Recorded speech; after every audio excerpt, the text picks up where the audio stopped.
All right, recording in progress. All right, good morning, everyone. So getting started with another section. Let me share the screen. Okay, so we're up to 1.3. I don't remember if I showed you the problems last time, but I'll go ahead. The assignment was 1 to 61 odd. Double check that we have that. Again, you should already have all these homework assignments and you have the schedule for the whole year. So 1 to 61 odd.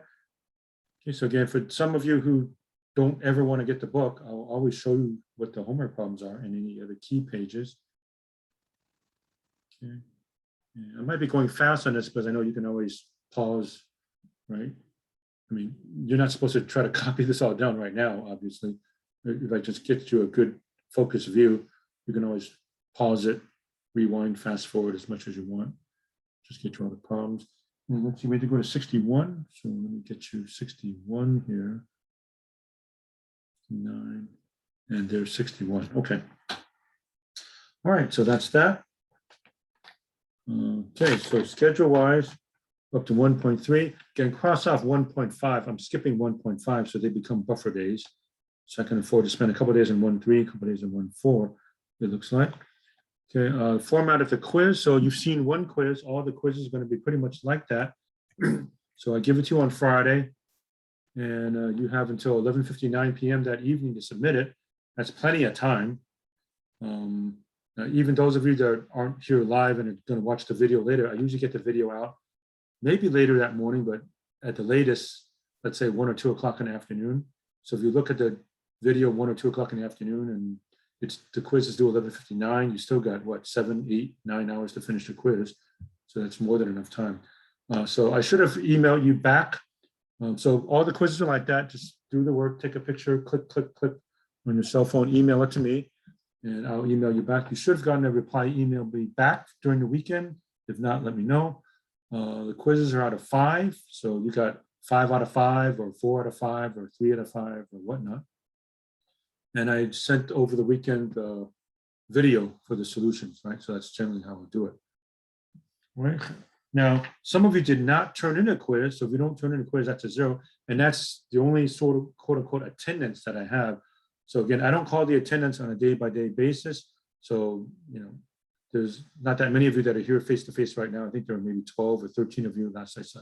I can't see that right now. It doesn't matter. You can watch the video later. So I don't care there about attendance. But the only so-called attendance is you don't turn in stuff, the once-a-week quiz or exam, right? So quiz, quiz, exam, quiz, quiz, right? Every week there's one assignment, either a quiz or an exam. So my definition of excessive absences is if you miss 4 combined quizzes or exams. Okay, so if I see on my grade sheet you've got zeros 4 times, you know, that's obviously not very good for your grade anyway. So I might drop you from the class. So that's the only so-called attendance. So if you miss 2 quizzes and 2 exams, or 3 quizzes and 1 exam, or 4 quizzes, I might drop you from the class. If you think you have extenuating circumstances, for sure, let me know. But that's what I consider excessive absences. There were 4 times where you did not submit either a quiz or an exam. And just not really much reason why. I mean, I don't know why you want to skip a test, but I don't really know why you want to skip a quiz either, because they're fairly easy to do. You've got many, many hours to finish it, right? Right. So yeah. So the next quiz will be this coming Friday. It's always something we did in a week. It's usually maybe 2 or 3 questions, depending on the difficulty of it. And you have the rest of the day as soon as class is over. So those of you that are in the actual Zoom session from 9, 10 to 10, you'll get it a little bit early, of course, because you see what it is. Those of you that are waiting for the video later, it may come out as late as 2 in the afternoon, 3 in the afternoon, but you'll still get it, and you still have until 11:59 to submit the quiz. Okay, so that's that. So don't miss too many quizzes and exams. Obviously, that's not good for your average, but I might decide to drop you from the class if I don't see anything from you for a while. Okay, and yeah, starting today, I'll communicate mostly through Canvas announcements, not through email, since I pretty much know who's in the class and who's not in the class. Again, do not look on Canvas or anything besides the announcement. I'm not a Canvas person for the most part. So don't look on a Canvas for assignments or modules or quizzes and all that stuff. Pretend this is not Canvas except for Canvas announcements. That's pretty much the nicest way that I can say that. Okay, and I showed you this before, so a quick reminder, some of you have already done this. For a class like this, I don't really get to know what all of you look like. So the only times that you're required to meet face-to-face are exams. So, 9-3, 9-17, 10-8, exam 4, 5, 6, and final exam, obviously. Okay. Now, if we were meeting face-to-face, we'd meet every day, right? I get to know what you look like, right? Oh yeah, I know what she looks like, I know what he looks like, and so on. Class like this, even those of you that are here in person, your cameras are off anyway, so I don't get to know what you look like. So how do we know it's really you taking the test? So before the first test on September 3rd, please show me something like this. Some of you have already done it, so I thank you. But I will not grade your exam until I get this. I need to know what you look like.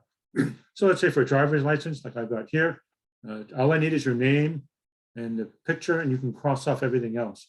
I don't need to know your address, height, weight, age, birthday, and all that stuff. Okay, maybe you have a school ID. You can show me the school ID, anything like that, which has your name and your picture on it. Okay. So that is that.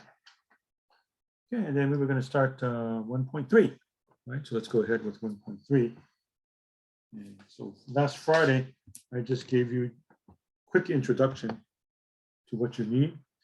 And yeah, start building your formula sheet, your cheat sheet. You can legally cheat from me within reason.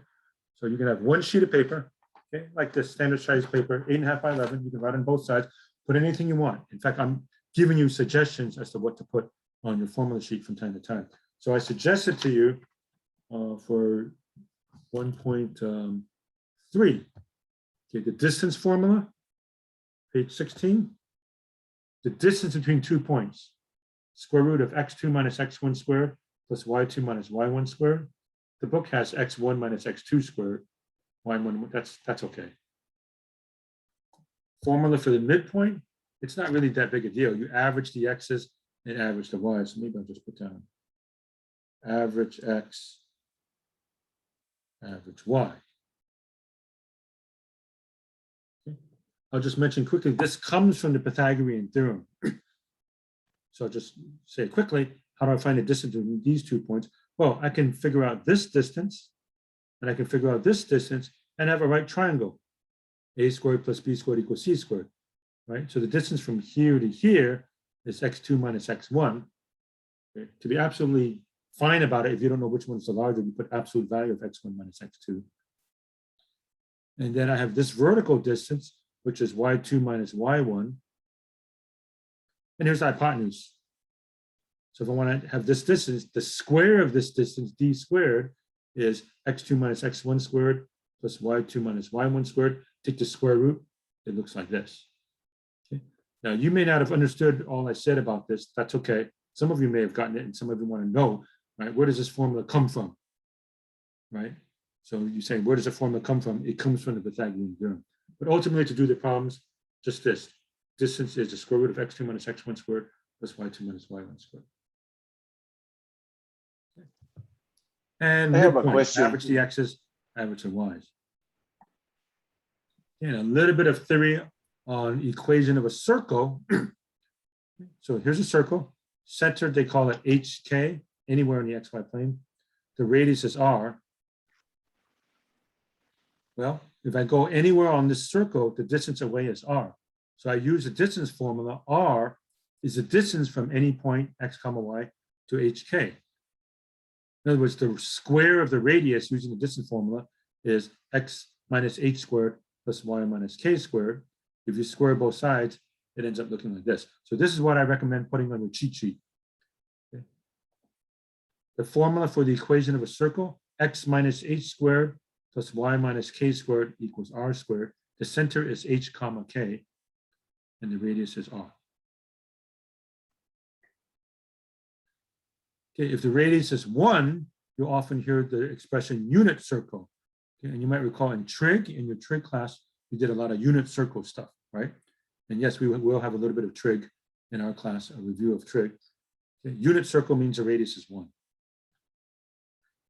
And if HK ends up being the origin, 0, 0, then you have x minus 0, well, that's just x. And you have y minus 0, which is just y.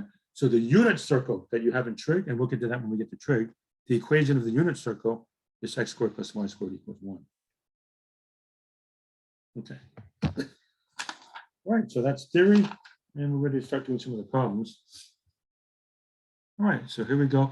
1 and 3, they should be fairly easy. I'm not going to show you how to do that. Sketch the listed points. So, just draw an XY coordinate plane. You should know that from algebra 1. Plot the point 1, 0, plot the point 0, 1, and so on, right? It's pretty easy. For those of you with the book, you can look it up in the back of the book, but they just plotted these points. Yeah, I think I can go ahead and show you what the back of the book has. So those of you with the book, you can just look it up, but for those of you who don't have the book, it'll show it to you quickly. 1.3, right? So what do they show me for 1.3? I can find it here.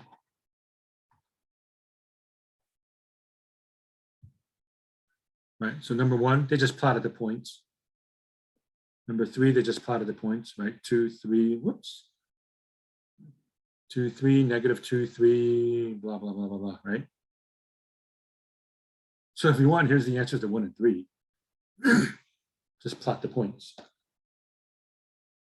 Right. So I think that's not that interesting. So let me do 5 and 7. 7 looks harder. Find the distance between the points and the midpoints. Okay, so I'll show you 7 because that's harder. They got pi in there. Pi, 0, negative 1, 2.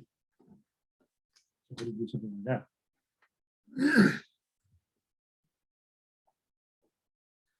Okay, so 1.3, ignore any date that you see here. That was from last time. So distance formula, square root of x2 minus x1 squared plus y2 minus y1 squared. Again, put it on your formula sheet.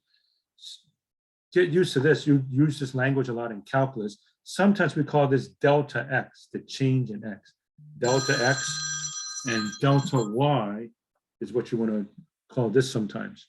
Okay, delta x, delta y. So delta is just a change. Change in x, change in y. So delta means change.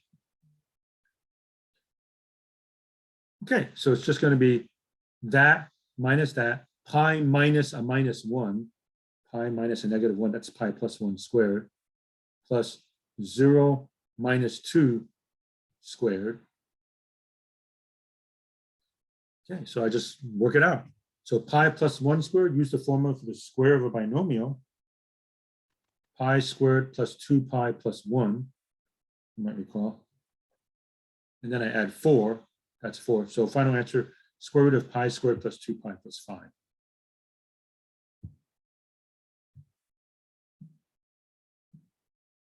Midpoint.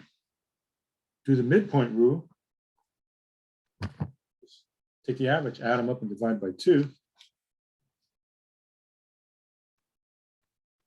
Or average the x's, average the y's.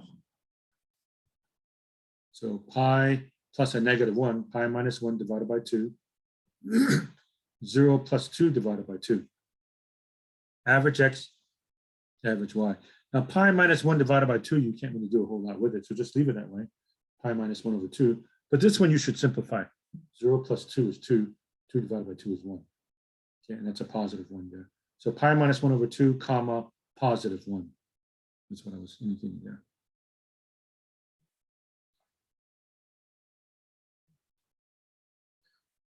All right, then we have a series of problems that tell you to sketch something in the plane.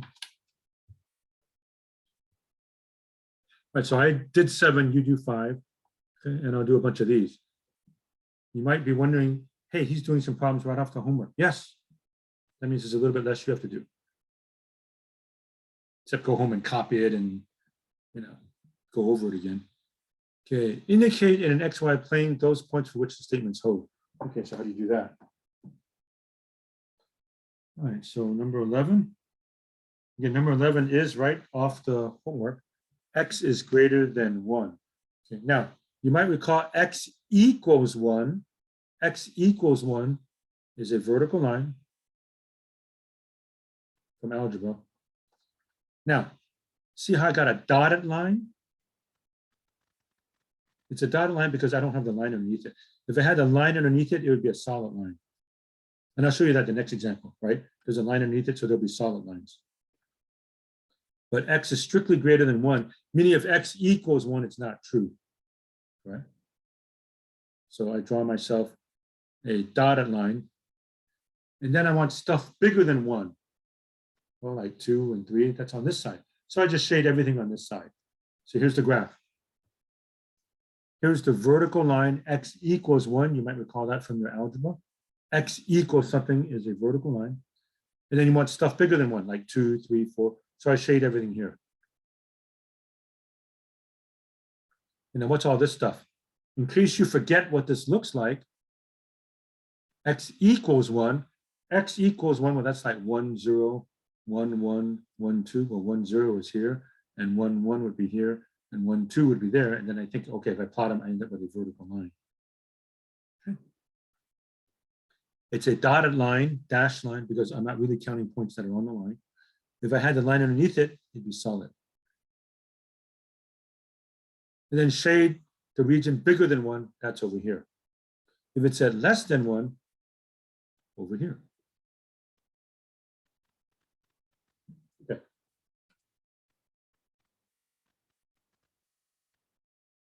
Okay, 15 says this, -3 is less than y is less than or equal to 1. Basically, they're saying y is between -3 and 1. Don't count the -3, no line underneath it, but do count the 1. Now, if I look only at this, can you see this is really the same thing as this? -3 is less than y means the same thing as y is greater than -3, right? Y is greater than -3, -3 is less than y. But usually it's easier to have the variable on the left side. So bigger than -3, smaller than 1. Here's y equals -3. Remember, y equals a number. Y equals something, horizontal line. Y equals something, horizontal line. Now, how come I have a solid line here and a dotted line here? Right? Y equals 1. See, there's a line underneath it. Remember, back up here, right? If I said there was a line underneath it, it'd be solid. So here, the line is underneath the inequality symbol. Shaded in. But -3 is less than y does not have the line underneath it. That's the same as saying y is greater than -3. That's a dotted line. Which means any point right on this line does not satisfy the inequality, but points on this line do satisfy the inequality. Like I take this point 0, 1, 1, 1, 2, 1, 3, 1, -1, 1. If you plug in x equals whatever, there's no x in this inequality, so forget it. Y equals 1. It would say -3 is less than 1, true. And 1 is less than or equal to 1, that's true. But if I take this point that says 0, -3, that would not give me a true statement, because if I plug in -3, you say, what do you do for x? There is no x, so don't even worry about it. It would say -3 is less than -3. That's a false statement. So that's why this is dotted. And then you want stuff between the two, like 0, 1, 2. So I shade the region in between. Right? So here's the region. It's sort of like a super big highway, infinite highway. You're between here, and you count these points, but you do not count these points. Okay, so it has to be bigger than -3, above -3, less than or equal to 1 means y equals 1 works also. Y equals 1 counts. And then everything in between.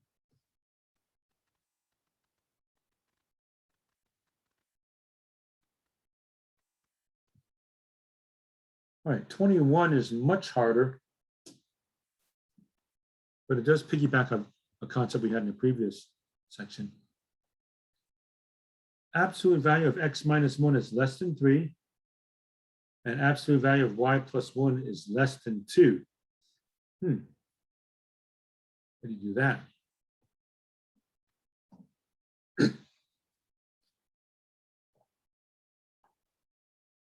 Fortunately, both of these are of the less than case. So from section 1.2, I can apply this principle.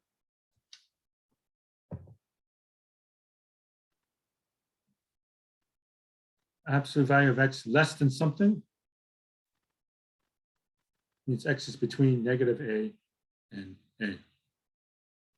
Absolute value of x less than a, if and only if negative a less than x less than a. That means absolute value of x minus 1 is less than 3. You put negative 3 on this side, positive 3 on this side, and x minus 1 in the middle, and drop the bars. Okay, so negative 3 less than x minus 1 less than 3. Then I add 1, add 1, add 1. So x is between negative 2 and 4. Negative 2 is less than x, less than 4. No line underneath. Actually, both of them don't have any line underneath it. So these are all going to be dotted lines. Notice my final answer is a bunch of dotted lines.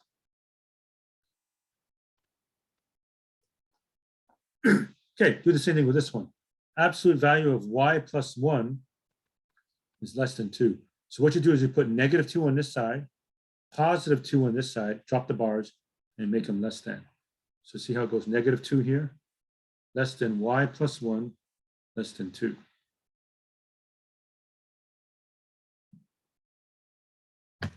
And if you're unsure about that, we are using this application. I just showed it to you a moment ago, right? Page 11.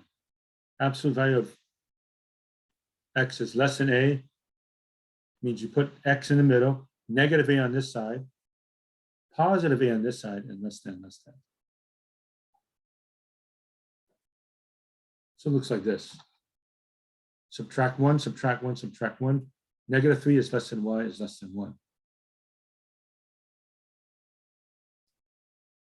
All right, so x is between negative 2 and 4. X equals negative 2, dotted vertical line.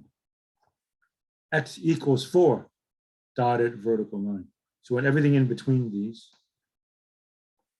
But then y has to be between negative 3 and 1. Y equals 1, horizontal line. Y equals negative 3, horizontal line. Okay. So you're saying I want the points that are below this line, above this line, to the right of this line, and to the left of this line. So you end up with this rectangular region that you're shading in. And they're all dotted because there's no line underneath it. So you're not counting points that are on the boundary. So points on any of these 4 boundaries do not satisfy the inequality, but everything inside does. Okay, so that's my graph.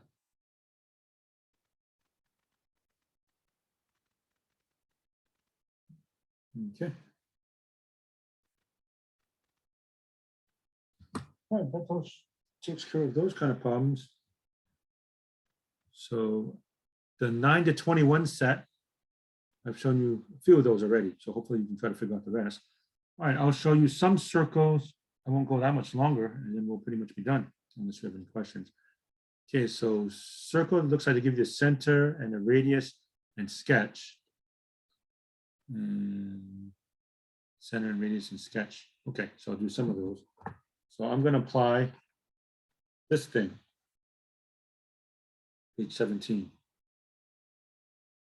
So if they give me the center as hk and the radius is r, x minus h squared plus y minus k squared equals r squared. Or we might go backwards. So what do you mean by backwards? They might give it to me like this. If they give it to you like this, then you can read off, the center is h. Okay, notice there's a minus here, which means you end up changing the sign. Okay, so if this were a plus, the radius would be negative h comma whatever. Okay, I'll show you how to do that. Okay. All right, so it looks like they're going to give me a center and a radius. So what do I do to give me a center and a radius? And for 29, they don't give me a center and radius, but you can read it right off. Right, so for 29, the center looks like it's going to be 2, 2. And what's the radius? Looks like it's 2, right? 2 that way, 2 that way, 2 that way, 2 that way. All right, so I'll show you those. Okay, so here's what I want. If the center is h comma k and the radius is r,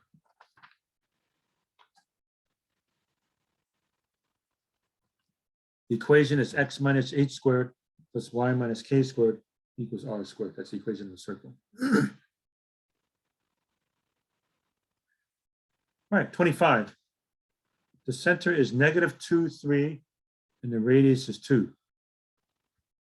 It's just a straight plug-in. This is like my h. This is like my k. Center hk.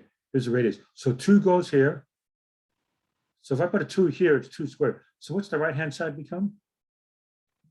2 squared. 4. -2 goes there. 3 goes there. So what's the equation of the circle? You go x minus h. X minus a minus 2.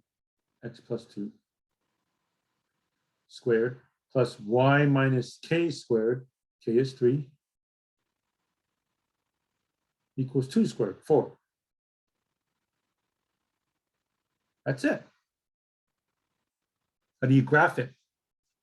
It's not that hard. So I draw my XY coordinate system. And by the way, when you do it for me, you don't have to buy graph paper if you don't want to. Now, if you want to use graph paper, that's fine. But I pretty much just freehand my graphs like this. See how I just kind of freehand it. So all I do is I go to the center, which is -2, 3. 1, 2, 1, 2, 3. And now my radius is 2. So here's all you do. I went 2 to the left,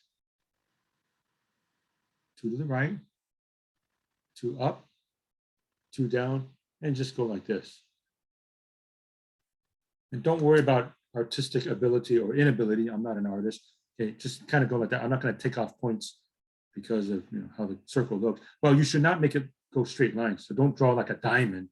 You can't do that. You got to make some attempt to make it round, right? So I took the center, -2, 3. I just went 2 to the left, 2 to the right, 2 up, 2 down, and just went like that. That's what it looks like. Okay. All right, 31.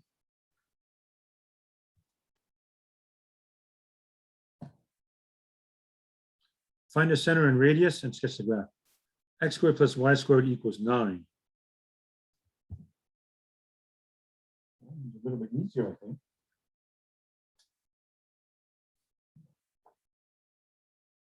The center is the origin. You see, it's got to be x minus h squared plus y minus k squared. But the center is 0, 0. So you're plugging a 0 here, x minus 0. That's just x. And y minus 0, that's just y. So it's x squared plus y squared equals r squared. R squared is 9, so the radius is 3.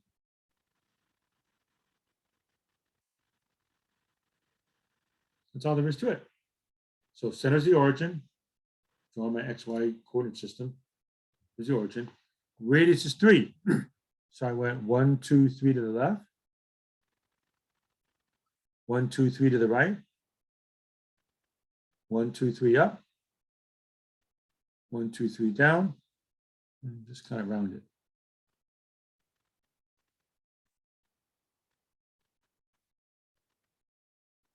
Okay.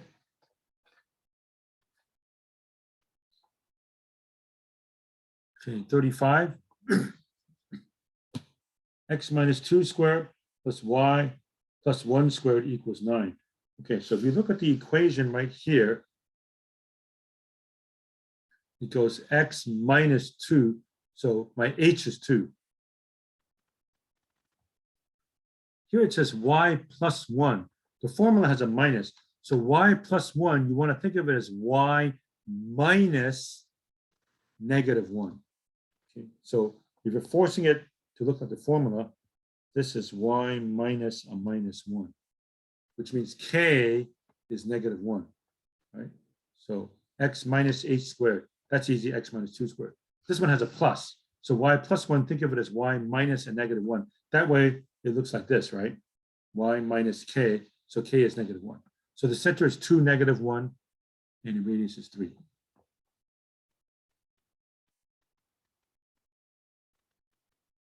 Another way to double check is if you plug these guys in, you should get a 0.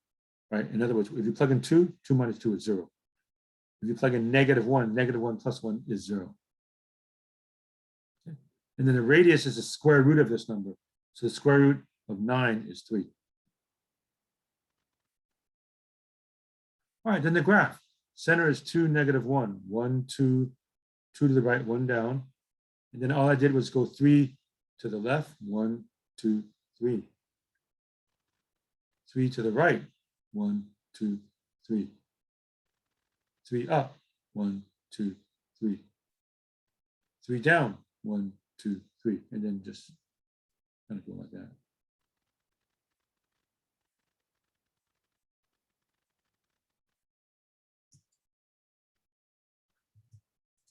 All right, I'm almost done. I was only going to show you 2 more problems. What time is it? Not even 9:45 yet. Okay, and then after I do the next 2 problems, I'll see if you have any questions, and if not, we can call it a day. 39 is definitely harder. We have to do something called completing the square. Complete the square on the x and y terms to find the center and radius of the circle. Okay, how do you do that? You might recall doing something called completing the square in algebra. You had to do something like that in your algebra class. The concept is half and square. So what do you mean by half and square? So here's the problem. X squared plus 2x plus y squared minus 4y equals -4. I have to try to force this equation to look like this. All right, so how do I do that? Okay, I don't know if you can see that this is red, but temporarily ignore all the red. X squared plus 2x plus y squared minus 4y equals -4. Okay, that's red, that's red, that's red, although it might be kind of hard to see. Okay, there's the original. X squared plus 2x plus y squared minus 4y equals -4. All right, now you might recall in algebra 1, complete the square, you take half the coefficient of x and square it. So here's the work. Here's 2x. What's half of 2? Half of 2 is 1. Then you square it. What is 1 squared? Still 1. So that's right here at this step. I add 1 to both sides. Okay, so the original was like this again, x squared plus 2x. I add 1 to both sides. Whatever you do on the left side, you got to do the same thing on the right side, right? So plus 1, plus 1. Do the same thing over here. You see the y squared minus 4y? Do the completing the square process over here. Take half the coefficient of y and square it. So what's half of -4? -2. That's the half part. Now you square. What's -2 squared? +4. That's where these +4 comes in. So I add 4 to both sides. So the new stuff from this step to this step, what's the difference between this and this? There's a +1 on both sides, right? And there's a +4 on both sides. How did I get the 1 and the 4? By completing the square, half and square. So again, half of 2 is 1. Squared, it's still 1. So I go +1, +1. Do the same thing here. Half of -4, -2. Square it, 4. So add 4 to both sides. If you do it the right way, this right here factors into a perfect square, x plus 1 squared. Likewise, this thing, y squared minus 4y plus 4, that factors into a perfect square, y minus 2 squared. And then equals the right-hand side. And let's see, it looks like the 4's cancel out. So I just have 1. Okay. So by doing all of this stuff, I got the equation to look like this. See how this thing looks like this now, right? So it's x plus 1, x minus a minus 1, right? X minus a minus 1 squared plus y minus 2 squared equals 1. So the center is -1, 2. The radius is the square root of 1. Well, the square root of 1 is still 1. So here we go. And again, quick double check. What happens when you plug in -1 here? You get 0. What happens when you plug in 2 here? You get 0. So that's a double check. By plugging in these values, you should make this expression and this expression equal to 0. So -1, 2 is the center. So here we go, just freehand. Now, if you want to use graph paper, I'll let you.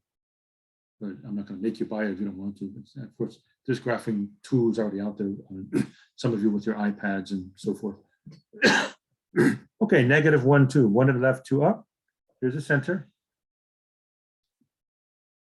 Radius is 1. 1 to the left, 1 to the right, 1 up, 1 down. Just go like that.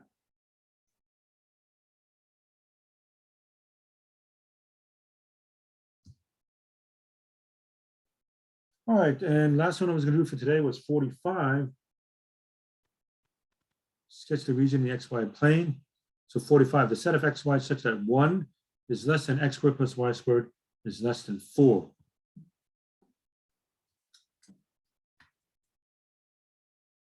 That is this thing right here. Now, if I had equal, 1 equals x squared plus y squared, or x squared plus y squared equals 1, that's my unit circle. It's a dotted circle, so I don't know if you can see that. That's a dotted circle. Remember how we had dotted and solid lines, right? These are going to be dotted or solid circles. So if it said x squared plus y squared, if this was a less than or equal to, I make it a solid circle. Since I don't have the line underneath it, it's a dotted circle. Radius is 1. Likewise, x squared plus y squared equals 4. Centers of the origin, radius is 2. 1, 2, 1, 2, 1, 2, 1, 2. Again, it's dotted. I'm not counting the points that are on circle. So dotted circle, radius is 1. Dotted circle, sorry, dotted circle radius is 2. This one, dotted circle radius is 1. And then you want the stuff between this. You want between the radii of 1 and 2. So you end up with this kind of a disk thing. So I shade the region in between. Not counting the inside circle, not counting the outside circle, but everything in between. So that's what this looks like. If I had the line underneath this, this would be solid. If I had the line underneath this would be solid. No line here, no line here. So dotted circle, shade everything in between. Okay. All right, so I think I've shown you everything up to 45. Remember, you can always go back and look at the video, which is nice. You can look at it and pause and rewind, fast forward, look at it as much as you want. So tomorrow I was going to continue on with more problems from section 1.3 and continue on with the schedule. We are over here. And I don't have to start 1.4. I might start 1.4, but it looks like I don't have to because I messed up since we're not doing 1.5, but actually means we have more time to do this stuff. Okay. All right, I'm done, folks. So let me stop the share so I can check the chat. And I don't see anything in the chat right now. Okay, anybody have a question? Yes. Yes. Can you go back to 39, please?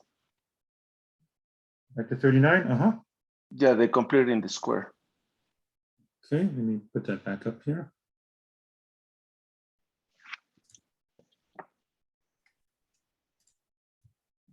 So on 39, I've seen the complete in the square only with one quadratic equation. In this case, on 39, I see that you have 2 quadratic equations, right? Exactly. So in algebra 1, you probably completed square once. Or once, yeah. So in this case, there's 2. Yes. So yes, so now go ahead. Go ahead. Yeah, the reason why there's 2 of them is because you have 2 variables. Probably in your algebra 1 or algebra 2 class, there's just x, or so you had to complete the square once. Here, there's 2 variables, so that's why you have to do it twice.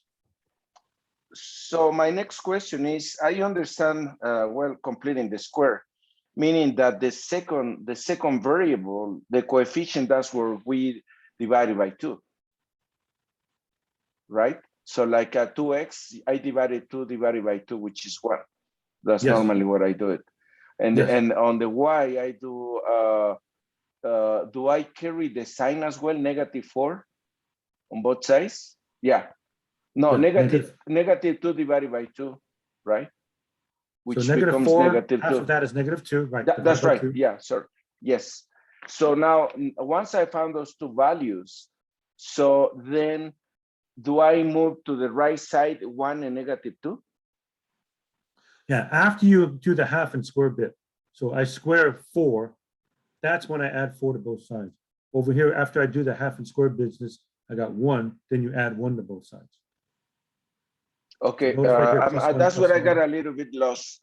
So okay, when I divide it by 2, both you know, equations, right? My result is 1 and 4. Correct. Okay, so are those numbers moved to the right side? Those numbers get added to both sides of the equation, the left side. So here's +1 and +1. And here's +4 Yes. and +4. Plus 1. +1. Okay. Yeah, this 1 here tells me that I have to do this to both sides. Okay, with the This same 4 sign tells or me I the have to go like opposite? that. Okay, so the outcome result of these two equations, like 1 and 4, that's what I need to move on the right side. You put it on. You actually put it on the right side and the left side. Yeah. Whatever you do on one Okay, side, got the it equal on side, you do both the same sides. thing. Got it on both sides. Got it.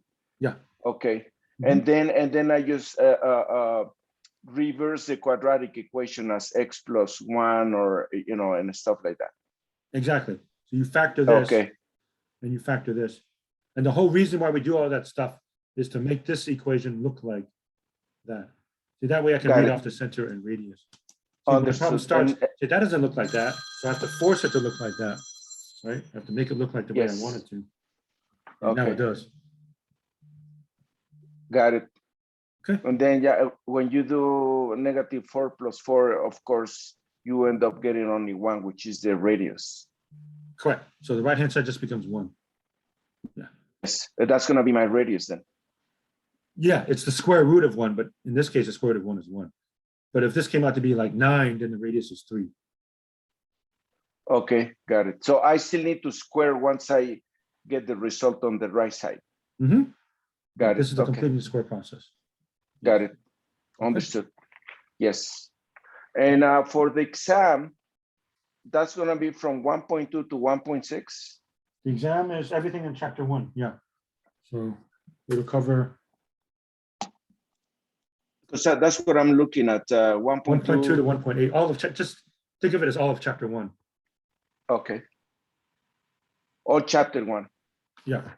And you're responsible for this. And this is the homework that you turn in also. Okay. Okay. Okay. All right. Anybody Yes. else, please? Let me check the chat again. Thank you. All right, you're welcome. Anybody else? All right, that'll do it for today, folks. So have a good day, and we'll see everybody tomorrow. Okay. All right. Bye, everyone. Thank you. Thank you. Thank you, Professor. Okay, you're welcome. Have a good day.